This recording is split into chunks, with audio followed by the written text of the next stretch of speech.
Olá a todos, olá a todos. Chegamos aqui ao suprassumo da nossa instrução, da nossa fundamentação doutrinária e chegamos ao ponto onde todos os umbandistas queriam chegar.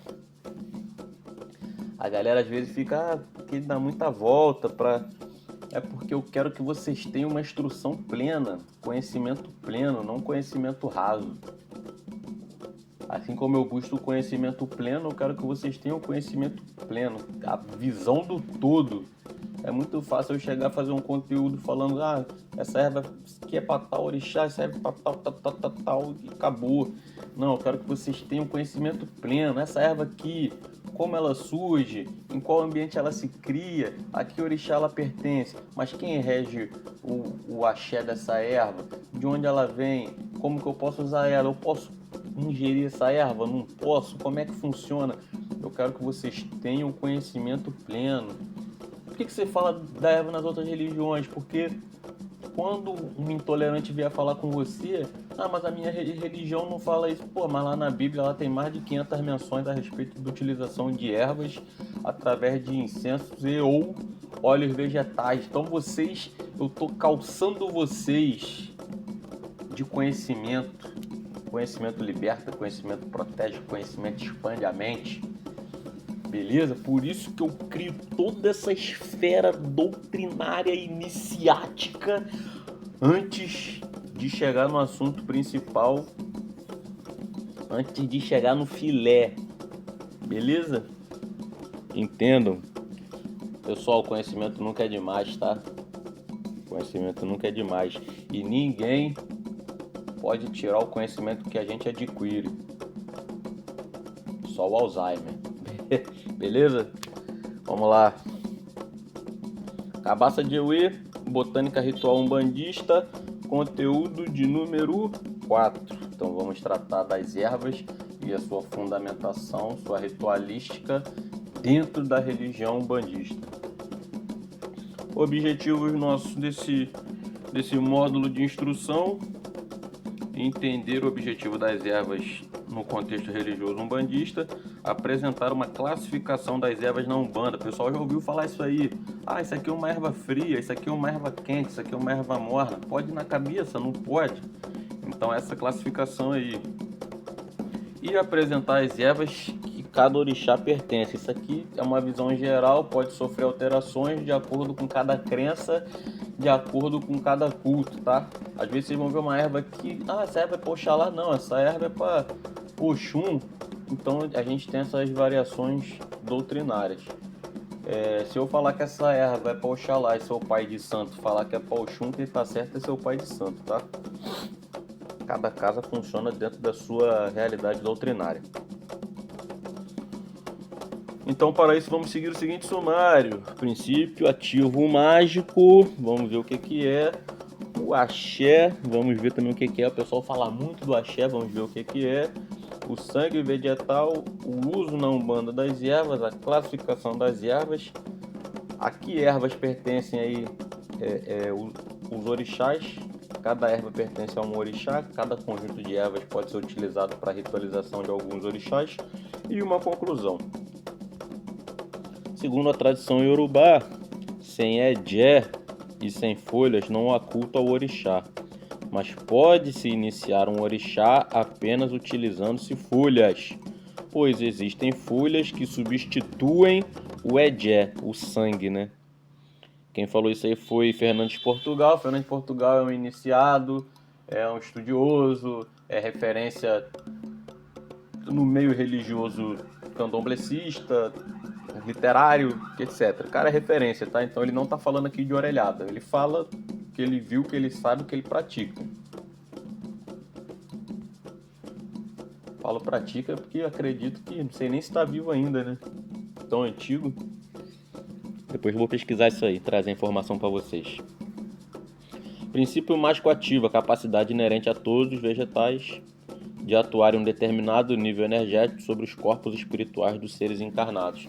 Assim como todos os seres humanos são banhados, são compostos pelo fluido cósmico universal. As plantas também são, os animais irracionais também são, as bactérias também são. Tudo que há no globo terrestre é composto pelo fluido cósmico universal e emana e capta energia o tempo inteiro. Essa interação traz benefícios para a aura do indivíduo, muitas vezes a níveis quase que imperceptíveis, e vão variar de intencionalidade de acordo com as propriedades de cada agente mágico. Então, quem já teve a experiência de passar as férias numa fazenda, no campo, num local que é bastante arborizado, sente que muda, tudo muda, o clima muda, o humor muda, tudo muda, você parece que você fica mais leve. Então o elemento vegetal, sem você perceber, a nível espiritual, transcendental, ele está emanando aquela energia vegetal, aquela pureza vegetal em você e está, sem você perceber, transmutando a energia que cerca aí tua aura, teu perispírito. Beleza? Alguns médiuns afirmam que conseguem ver essa energia fluindo das plantas e interagindo com o fluido cósmico universal e saturando-o com essa energia vegetal, esse axé vegetal, beneficiando aos seres humanos em particular e a todo o planeta de forma geral. Então as plantas, elas emitem essa energia verde o tempo inteiro. Elas possuem esse papel fundamental de filtrar o ar, de produzir o oxigênio. Então elas estão diretamente ligadas à vida do ser humano, tá? E o axé? O que é o axé? Que um umbandista tanto fala, o candomblecista tanto fala. O axé nada mais é que o que os espíritas chamam de fluido cósmico universal.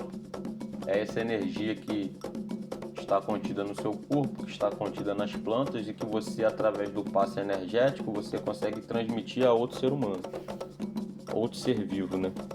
Então, de acordo com o dicionário Michaelis, entre os iorubás é a força vital que impregna todas as pessoas e todas as coisas, é o axé. É a definição de fluido cósmico universal, né, que o espiritismo nos traz. Cada um dos objetos sagrados orixás, né, pedras, objetos metálicos, que ficam no PG das casas candomblé, tudo aquilo que está em cima do gongá, né? É o axé da casa que o pessoal fala. Alicerces mágicos do terreiro de candomblé, e aí alicerce você se entende como fundamento, cumieira, tronqueira, etc. Energia sagrada dos orixás, é esse fluido que vem da espiritualidade. E significa, de acordo com o dicionário ainda, a saudação com que se expressam votos de felicidade. Essa expressão aí ela é equivalente a um tomara, que assim seja, Deus te ouça. Fala aí, meu irmão, vamos vencer hoje? O cara, axé. E aquele concurso, vai passar? Axé, que assim seja, Deus te ouça. Beleza? A palavra axé, com essa grafia que vocês estão vendo aí com S, né, que tem som de X no idioma iorubá, é oriundo do iorubá e significa energia, poder, força. O axé é o equivalente ao que os espíritas conhecem como fluido cósmico universal. Então já abordamos esse assunto aí. Já é gaivota dada. É a energia que está presente em tudo e em todos. O abraço tem axé. Então, às vezes você tá mal, né? Tá meio para baixo, aí você abraça aquela pessoa e tu parece que tu tem uma recarga energética, você fica bem, aqueles abraços que são aconchegantes. Então, é a transmissão do axé via chakra cardíaco. O abraço tem axé, e quando nos abraçamos e encostamos nossos chakras cardíacos, estamos trocando energia, estamos trocando axé. Então a gente emana e absorve energia o tempo inteiro. Por isso, às vezes, nos sentimos mal com alguns abraços. A pessoa às vezes está carregada, você está positivado, aí tu abraçou ela, tu não se sentiu muito bem porque você recarregou aquela pessoa, equilibrou a energia dela. Em contrapartida, você se descarregou, entre aspas, beleza? A palavra tem axé, né, que é o ofô. A palavra tem poder. Isso daí em várias culturas religiosas, filosóficas, esse tema é abordado. Então cuidado com o que você fala. O que você fala é o que você vai criar no mundo mental, no plano espiritual, é o que você vai atrair para sua vida. É o ofô. A palavra cria, a palavra transforma. Ela pode tirar pessoas do poço ou jogar as pessoas no abismo quando ela é uma palavra mal empregada. Então, se você está sempre maldizendo, você está sempre praguejando, você está sempre falando coisa negativa, você está criando aquela esfera energética negativa e atraindo aquilo ali para sua vida. O vegetal tem axé, e esse axé vegetal posteriormente será manipulado e empregado pelo divino. E o sangue vegetal? Na nossa introdução aí a gente viu o Fernando de Portugal falando que a gente pode substituir o sangue do animal pelo sangue vegetal nas iniciações, né? Mas o que seria esse sangue vegetal? O Edé é a palavra da língua iorubá que significa sangue, né? É usada aí nos candomblés aí. E apesar de existir um certo tabu quando a gente fala de sangue, você com certeza, você é um bandista, sim, meu caro gafanhoto, você é um bandista, já usou sangue nas suas práticas ritualísticas, me desculpem, mesmo sem saber. E se você ainda não usou, meu pequeno gafanhoto, você usará. Então, dentro da Umbanda, para fins ritualísticos, existem diversos tipos de sangue, a saber, então sangue vermelho, azeite de dendê, que é o epô, o mel, que é o aim, as favas, os vegetais, alguns tipos de legume, como beterraba, alguns tipos de legume, né? Alguns tipos de frutos, como a amora, podem ser utilizados aí nessa intenção do sangue vermelho vegetal. E aí o sangue branco, a gente tem a seiva das árvores, a gente tem a banha de ori, a gente tem o álcool, tá? E aí alguns tipos de sangue aí nas imagens. E a gente tem do sangue preto, que aí no caso seria o auade, que é esse pó azul escuro aí, o pessoal usa muito para Ogum, o carvão vegetal, alguns tipos de raízes e alguns tipos de sementes, tá? Então, se você achava que não usava, sim, você usa, mas você usa um sangue vegetal, beleza?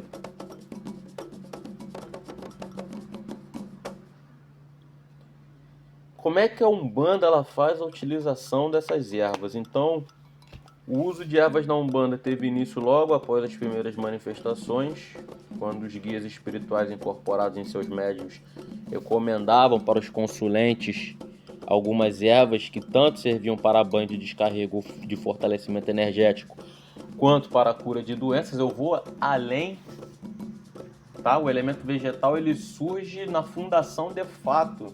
Quando o médium Lazélia de Moraes estava na casa espírita e ele foi acometido pelas manifestações estranhas, e o caboclo se manifesta naquela sessão espírita, lá em 1908, a primeira coisa que o caboclo fala é o quê? Aqui, naquela mesa, ele estava sentado à mesa, né? Aqui falta uma flor. E ele vai lá, busca a flor e coloca em cima da mesa. Então, na fundação, no dia 14 de novembro de 1908, na anunciação, anunciado dia 14, fundado dia 15, na anunciação o elemento vegetal já se faz presente. Temos que entender que a Umbanda, mesmo sendo uma religião brasileira, utilizava elementos que vieram da matriz africana. E algumas ervas que eram utilizadas em solo africano foram substituídas no solo brasileiro, já que aqui não existiam tais espécies. Então, no primeiro módulo, se eu não me engano, a gente já abordou essa questão, né, da não pureza doutrinária, porque muitos elementos foram adaptados aqui no Brasil quando a religião de matriz africana foi trazida para cá. Porque alguns tipos de vegetais, alguns tipos de animais, alguns tipos de plantas não existiam aqui no Brasil. E algumas que foram trazidas para o continente sul-americano, para o Brasil em especial, não se adaptaram ao clima da região, não sobreviveram. E aí, os negros escravizados que precisavam praticar o seu culto fizeram uma adaptação doutrinária. Pô, essa planta aqui tem o mesmo cheiro, um gosto parecido com a planta tal que eu usava lá.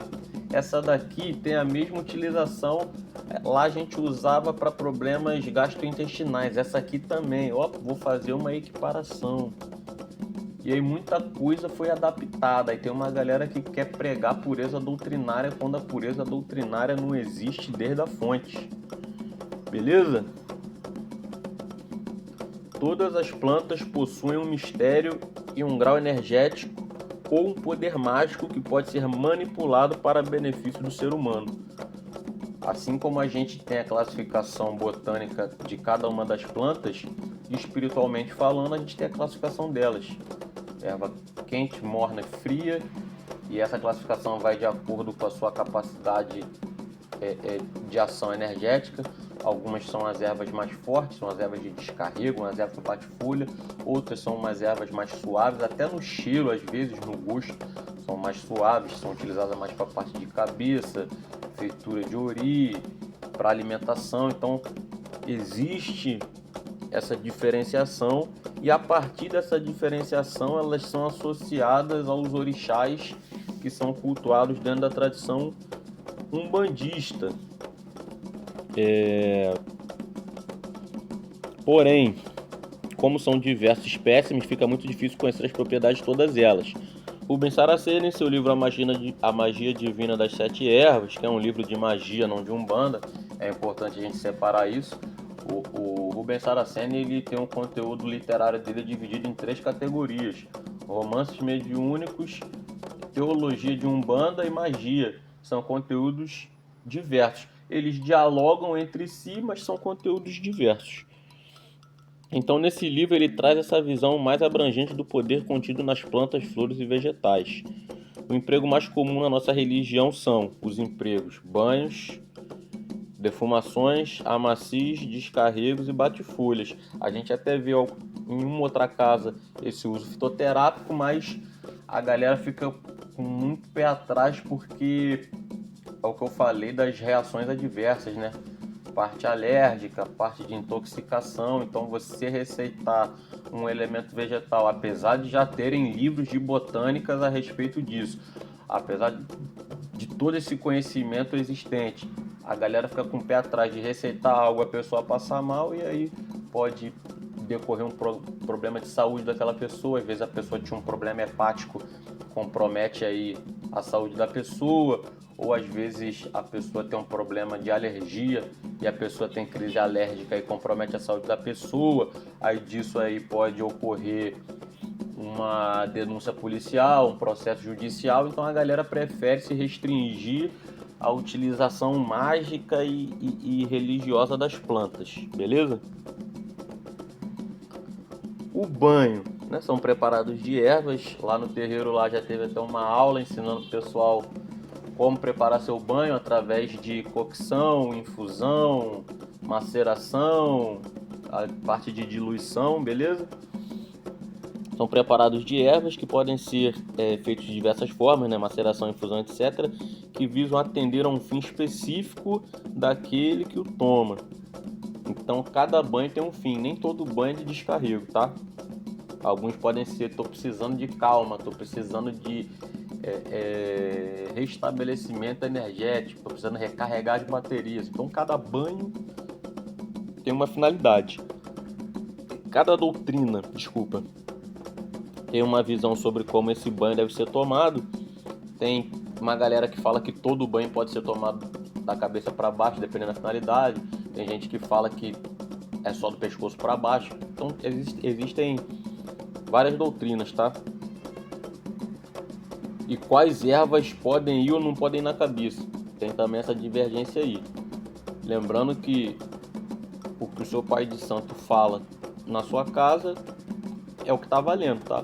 Se o Eduardo vir aqui falar: não, você pode botar qualquer erva na cabeça, e seu pai de santo fala: não, ó, tal erva você não pode colocar na cabeça, quem tá certo é seu pai de santo, beleza?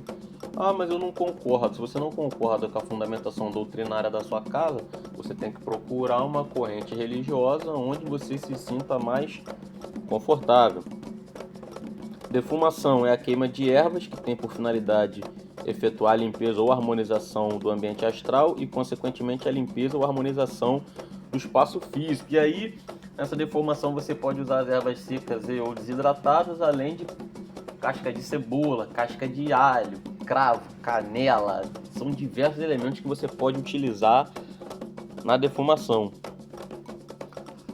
As ervas também são usadas na Umbanda nos amacis. Os amacis são as lavagens de cabeça com ervas específicas que têm por objetivo limpar espiritualmente aquela cabeça, energizar e harmonizar o médium, estabelecendo uma maior conexão com seus orixás, guias e mentores espirituais, entre outras utilizações, tá?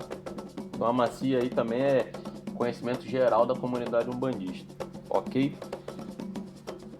Descarrego, processo feito com a erva, onde ela é passada diretamente no corpo físico do médium. E aí seriam os bate-folhas, né? A entidade manipula no plano físico a erva, efetuando assim a limpeza do corpo astral do indivíduo. Tem um conteúdo aí também no canal que fala especificamente sobre o bate-folha. O pessoal ficar na dúvida. E aí está ele. Bate-folha é o que se lê, uma determinada quantidade ou tipo de ervas, né? Pode ser colocado num feixe ou não feixe de folhas, utilizado para bater no ambiente, portas, paredes, janelas, etc., ou no indivíduo, descarregando-o utilizando o princípio de choque energético associado à energia das ervas empregadas. Então, o guia ele pega ali, faz um feixe de ervas, quantas ervas ele achar necessário, ou o pai de santo já deixa os feixes de ervas prontos para o guia, para o mentor espiritual utilizar, e aí são feitas essas batidas na cabeça, no corpo do indivíduo, com o objetivo de descarrego energético. Chás, infusões e garrafadas são preparados líquidos que visam atuar de forma fitoterápica, aliviando dores e auxiliando na cura de determinadas enfermidades. Um dos mais conhecidos e difundidos aí é o sumo do boldo, né? A pessoa tá com problema aí de estômago, não tá muito bem do estômago, aí pega aquelas folhinhas de boldo ali, 4, 5 folhinhas de boldo, pega aquele socador e vai... Ou como é que chama aquele lá? Esqueci, vou lembrar o nome. E vai socando aquela erva ali até sair aquele líquido preto, aquele sumo, tá? Pilão, lembrei o nome. E vai socando aquilo ali até sair aquele sumo verde, depois coa, bota num copinho. Pode colocar um dedinho de nada de água ali, só para diluir um pouco e manda para dentro daquele negócio amargo. Daqui a pouco tu vai ver que teu estômago vai estar novinho em folha. Isso aí é difundidíssimo. Além disso, aí a gente tem, chá de quebra-pedra, chá de camomila, chás diversos, né? Que atuam aí na parte mental, psíquica do indivíduo. Então tem algumas práticas, alguns preparados que já são amplamente testados, difundidos e aprovados tanto pelos membros da comunidade religiosa como os não praticantes, beleza? Emplastros, o emplastro ele é tipo um curativo. Você, o boldo ele é também anti-inflamatório e, se eu não me engano, ele é antiviral não, né? Antibacteriano. Ele tem uma ação de limpeza, tá? E aí você não fez aquele, você machucou, deu um cortezinho na sua perna, você não fez aquele líquidozinho que você toma, você não macerou ali, aquela folha que tá toda amassada, você vai pegar aquele amassadinho ali, botar em cima do seu machucado e cobrir com uma gaze. Isso é um emplastro, beleza? Então é um tipo de curativo feito com ervas, que é utilizado sobre a ferida, aderindo a esta com um determinado propósito. Então acelerar a cicatrização, diminuir inflamação, parte de asepsia, tá? Aí vai depender da finalidade de cada erva. Escaldapés. O escaldapés a gente via muito nas novelas antigas, né? É um preparado que consiste basicamente em aliviar dores e proporcionar a sensação de relaxamento através de mergulho dos pés, né? Você vai pegar uma água aí morna, com algumas ervas aromáticas, algumas essências e deixar alguns sais, né? E deixar teus pés ali dentro. E entende-se que os teus pés, a parte nervosa que fica na parte inferior dos teus pés, ali na sola dos teus pés, vai absorver os elementos que compõem aquele preparado ali e vai conseguir relaxar o teu corpo. Benzimento é o ato de santificar, de consagrar, abençoar ou afastar o mal de alguém. Quando associa-se a esse ato uma oração com o poder energético vegetal, acredita-se que podemos auxiliar determinado indivíduo em processos de cura de doenças materiais e espirituais. Aí a gente, quando vê os documentários na televisão, TV Cultura e Discovery Channel, entre outros, a gente vê principalmente na parte do norte e nordeste que eles tinham a cultura das benzedeiras, né?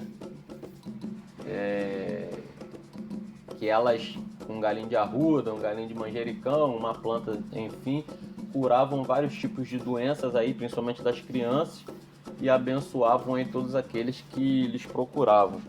A figura folclórica da realidade brasileira. Além dessas já utilizadas, diversas são as formas onde as ervas, né, são empregadas, como as garrafadas, os chás e os insumos medicinais.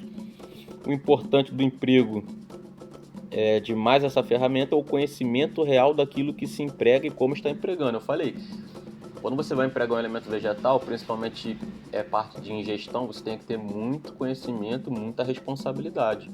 Porque se você utilizar um elemento vegetal de maneira incorreta, você pode prejudicar a saúde de uma pessoa. Tá? Você pode, inclusive, levar à morte, levar um aborto, levar uma condição médica grave. Então, toda vez que você for empregar um elemento vegetal, você tem que ter muita responsabilidade e o mínimo de conhecimento, né? Utilizando a linguagem interdisciplinar, vamos puxar o assunto do preceito ou falta de estudo. Pense na responsabilidade. O guia passa um banho de determinada erva, mas o médium em desequilíbrio entende e transmite o chá daquela erva. Imagine se aquela erva for tóxica ao ser ingerida. Por isso que eu sempre falo da importância do médium no processo de incorporação. Então, primeiramente eu falei da responsabilidade do indivíduo, agora eu falo da responsabilidade mediúnica. Se o médium não tiver o devido cuidado com a sua atividade mediúnica, a responsabilidade, você pode criar um problema, tá? Por isso que o médium tem que estudar a doutrina, o médium tem que participar do desenvolvimento mediúnico, o médium tem que prestar atenção no que ele está fazendo, cumprir o preceito, para que não ocorra nenhum tipo de desengano quando o guia e mentor espiritual estiver transmitindo algum tipo de receita ou trabalho que o consulente tenha que fazer, tá? Todo médium bandista, ele está trabalhando com vidas. Ele tem responsabilidade direta e indireta sobre as vidas que o seu guia, mentor espiritual está atendendo, tá? Então, pessoal, responsabilidades. E como essas ervas são classificadas? Já falei aí diversas vezes ao longo do vídeo, né? São 3 tipos de classificações: ervas quentes, ervas mornas e ervas frias. As ervas quentes são as mais agressivas e utilizadas principalmente para descarrego. E aí alguns exemplos de ervas quentes, a gente tem a guiné, tem o peregum, tem a arruda, espada de São Jorge, comigo ninguém pode. Então tem vários tipos de ervas aí que são consideradas ervas quentes. As ervas mornas são ervas equilibradoras de energia, que utilizam sua energia para reestruturação do campo espiritual. Aí a gente tem o manjericão, o boldo, o elevante. A gente vai divergir um pouco na doutrina, porque tem doutrinas que tratam o boldo como erva fria, tratam o manjericão como erva fria. Mas aí, como eu falei, cada doutrina é uma doutrina, tá? O importante é o que você pratica na sua casa. Adapte o conhecimento à sua realidade doutrinária, né? Do seu barracão, do seu terreiro. E as ervas frias são aquelas que trazem energias bastante específicas e são opostas às quentes, dividindo-se em atratoras, energéticas e calmantes. Aí a gente tem o capim-cidreira, valeriana, melissa, são camomila, são energias que são... enquanto a erva quente é guerra, a erva fria é calmaria, tá? Diversas correntes dentro da Umbanda e do Candomblé associam determinadas ervas a determinados orixás, afirmando que essas ervas que estão ligadas a essas entidades são portadoras do axé daquele orixá. Diversos escritores em sua literatura associam os orixás a determinadas ervas, como por exemplo, aqui são alguns exemplos, tá? A gente vai ter, de acordo com a realidade doutrinária de cada terreiro, uma interpretação diferente que eu estou passando aqui, mas em linhas gerais, o que a gente vê de forma mais comum é isso aqui. Então, Oxalá, boldo, manjericão, alecrim, camomila, coentro, colônia, cravo da Índia, folha da fortuna, girassol, folha de goiabeira, jasmim, folha de laranjeira, saião também é associado a Xangô, levante, anis estrelado, Euá, alfazema, cana do brejo, erva de Santa Luzia, oxumaré, cavalinha, língua de vaca, alfazema, angico, buchinha do norte, dandá, espinheira santa, orégano, etc. Oxum, oriri, camomila, levante, erva cidreira, erva de Santa Maria, macaçá, alfazema, folha de amora, açafrão, calêndula, Oxóssi, arruda, samambaia, São Gonçalim, capim-limão, cipó de caboclo, folha de goiabeira, guiné, alfazema, jurema branca, peregum, obá, alfazema, coentro, valeriana, peregum roxo, menta, dandá, tamarindo, limão cravo, cipó de caboclo, entre outros, Xangô, arruda, colônia, gengibre, macaçá, taioba, levante, alfazema, quebra-pedra, folha de bananeira, folha de morangueira, barbatimão, pau-pedreiro, erva de São João, folha de figo, algumas tradições também, o saião, achabô, taioba, achabô, tia de Xangô, tá?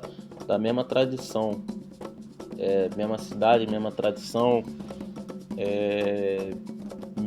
praticamente a mesma ritualística, tá? E, por que não, a gente botou uma diferenciação aqui, mas praticamente as mesmas ervas.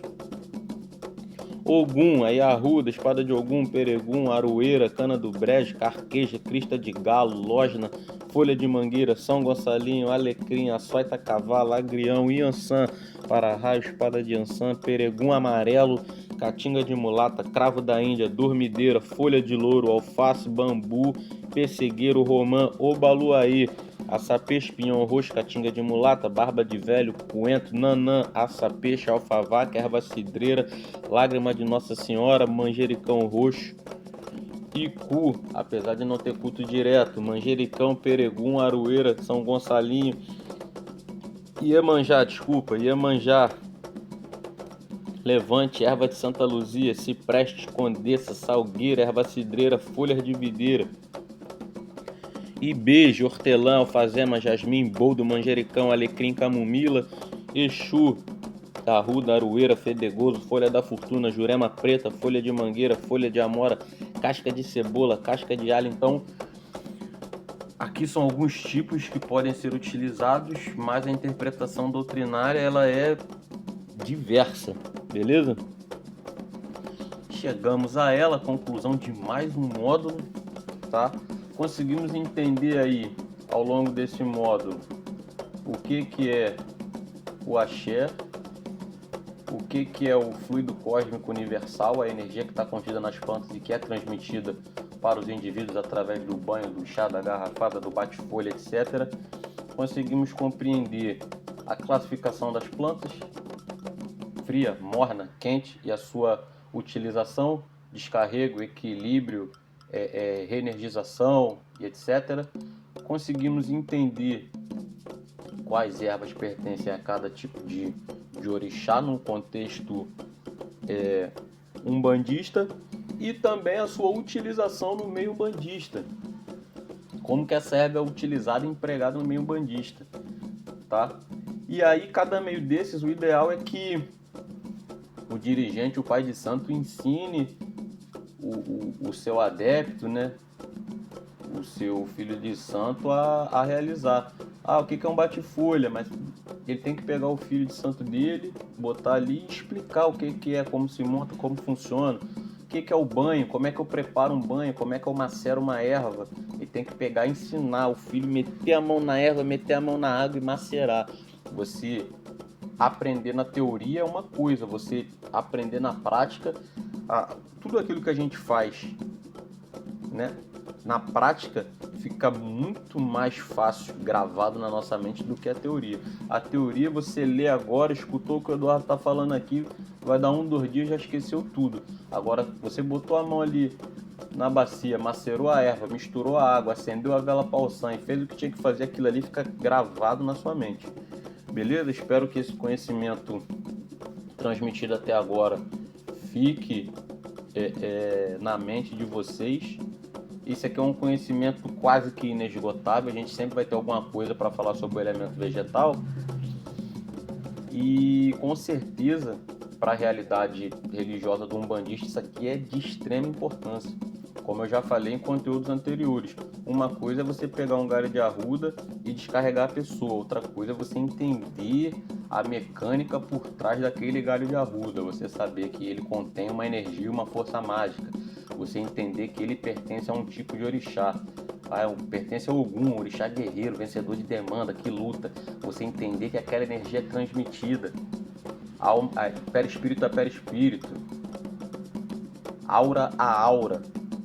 Você entender que você consegue impregnar, somar sua energia àquele fluido cósmico daquela planta, aquele axé, e transmitir aquilo ali para o consulente. Então, é aquilo que eu falei no outro vídeo, né, do cozinhar com técnica. Você exercer a mediunidade com conhecimento, com técnica, você potencializa todo o trabalho que você está realizando junto com a sua entidade. Ok? Nossa famigerada bibliografia. Se o pessoal tiver dúvida, pô, Eduardo tá falando só abobrinha aí, só groselha. Vai pesquisando aí um por um aí desses links aí, desses livros, que vocês vão ver que o que eu tô falando é amplamente conhecido e disseminado na comunidade religiosa umbandista. E as nossas mídias sociais aí para vocês acompanharem tudo aquilo que, todo aquele conhecimento que a gente está postando, que a gente está disseminando. Beleza? Oxalá abençoe a nossa caminhada com a graça de Deus, que assim seja.